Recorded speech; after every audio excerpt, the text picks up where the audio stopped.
Welcome to CKLA Knowledge 10, A New Nation, American Independence. Lesson 2, A Taxing Time, the Boston Tea Party. What have we learned? Here is a picture of the Pilgrims, one of the 3 English settlers that have already come to America that we've learned about. We learned about the settlement in Roanoke, where Virginia Dare was born. These people became known as the Lost Colony. And we learned about the people who settled in Jamestown. The last time we were together, we learned that some of the first English settlements in North America happened all along the East Coast in 1732.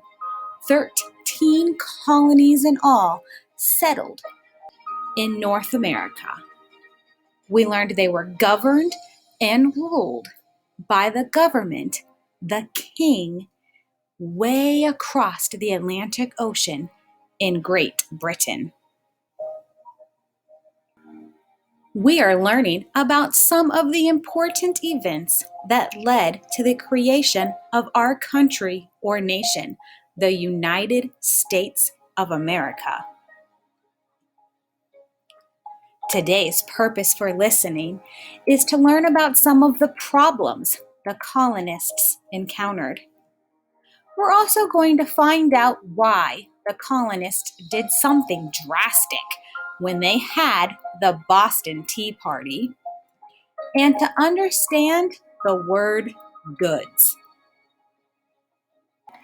For a long time, many colonists were proud to be British citizens, ruled by the King of Great Britain. But then things began to change. The King and the British Parliament had spent a lot of money helping to set up and protect the colonies. To help pay for these expenses, the Parliament decided to make the colonies in America pay taxes to Great Britain. Taxes are extra money people pay when they buy certain things.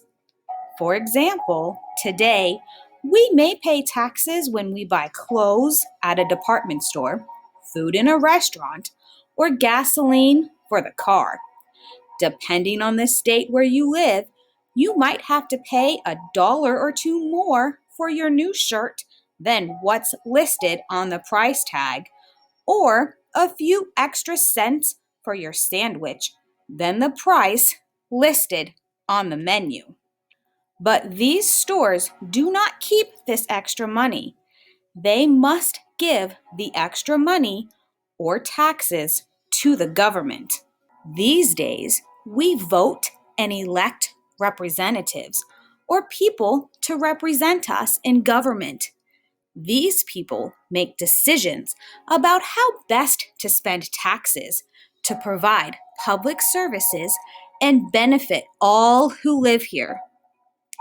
The government uses the taxes to help pay for things that everybody needs, like schools, public transportation, roads, water and garbage service, police and fire protection, and other public services. But back in the time when the colonies were first established, the people who lived in the colonies were not permitted to vote and elect representatives or people to represent them in the British Parliament on the other side of the ocean. So many people who lived in the American colonies in the 1700s felt that it was unfair for the British king to ask them to pay taxes. These colonists were asked to pay extra for stamps, sugar, and other things because the colonists could not voice their opinions to the British government through representatives, why, they wondered, should they have to pay taxes? It just didn't seem fair to them. All over the colonies, people grew more and more angry. But it was in the colony of Massachusetts that tempers flared the most. King George of Great Britain sent troops to try to keep the peace in Boston, but it did not help very much. The people in the colony of Massachusetts were really mad about paying taxes. Then, in 1773, the British Parliament did something that the colonists could not stand. They passed a law called the Tea Act and tried to force the colonists to buy tea from one British company only, charging a large tax for the tea. The colonists did not think it was fair to force them to pay more for tea, and they refused to pay taxes on tea, one of their favorite drinks. They began sending shiploads of tea back to Britain and ordering tea from the Dutch Republic instead. This made the king even angrier. He told them that they could not send any more tea back to Great Britain without paying the tax. Because of this, the colonists of Massachusetts revolted or rose up against the British king. They decided that they would not accept the king's decision. Shiploads of British tea continued to enter the port of Boston, Massachusetts. A port is a place on the coast where ships load and unload goods.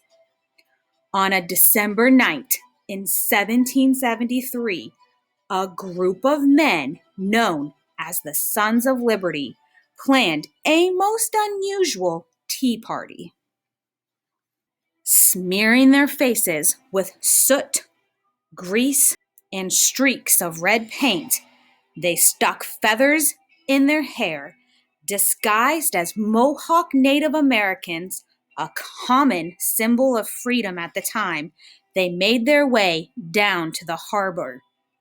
Climbing aboard 3 British ships, they dumped 342 chests of valuable tea into the Boston harbor. This meant that the British lost tea and money. This event became known as the Boston Tea Party. Furious, King George of Great Britain closed the port of Boston, one of the American colony's most important ports. He told them they would not receive any more goods from Britain until they paid for the tea that they had destroyed. With no supplies coming from Great Britain, there was nothing for the colonists to sell in their shops, so people had to close their shops. This is a picture of a shop in Boston that was owned by a man named Paul Revere. We will hear more about him in our next story. Many people lost their jobs because of this. Food was scarce. Colonists from up and down the East Coast helped out, sending money and supplies to Massachusetts. What were the colonists to do? What should they say to the British king? The people of Boston began to talk of war against Great Britain and its king, but other colonists warned them not to act so quickly. Wait a bit, they suggested. It is never a good idea to fight back without cooling off a bit first. All 13 colonies decided to come up with a plan together. They held a big meeting in Philadelphia, Pennsylvania, about midway between the furthest New England colonies and the farthest southern colonies. Each colony elected a representative to attend the meeting. It wasn't possible for all colonists to attend the meeting, so each colony sent a few people to speak for them. It was the first time that representatives from all of the colonies, except Georgia, met together in one place. They called themselves the Continental Congress. Leaders in the colonies were divided. Some remained loyal or faithful to Great Britain and the king. They were called loyalists. After all, they said, we're British too. Others were beginning to think of themselves not as British citizens, but as Americans. They wanted to rule themselves instead of being ruled by a faraway king. These people were called patriots. Members of the Continental Congress included George Washington from Virginia, a young army commander who had helped protect the colonies. Benjamin Franklin attended the second meeting of the Continental Congress, a Philadelphian known for his ability to get people to work together. Though unable to attend, Thomas Jefferson, known as an excellent writer, was elected as a representative from Virginia. These people, again, are very important to our history. George Washington, Benjamin Franklin, and Thomas Jefferson. At the first Continental Congress, the representatives decided to approach the king in a friendly way. They sent him a letter telling him that they wanted to work things out peacefully. They asked the British Parliament to stop making laws or rules for them. It said, "We feel that we should create our own laws since we are not able to vote for laws in Parliament." In the meantime, while they waited for an answer from the king, the colonists decided to stop selling goods to Great Britain and to stop buying goods from Great Britain. The representatives met in this building in Philadelphia, Pennsylvania. At the end of the meeting, the colonists were still split in their opinions about what to do. The loyalists hoped that the king would grant their requests, letting them make their own laws while still remaining British. The patriots kept things stirred up, talking of going to war and breaking away from Britain altogether. It certainly was not a calm time. We will continue to learn more about America and how our nation was formed.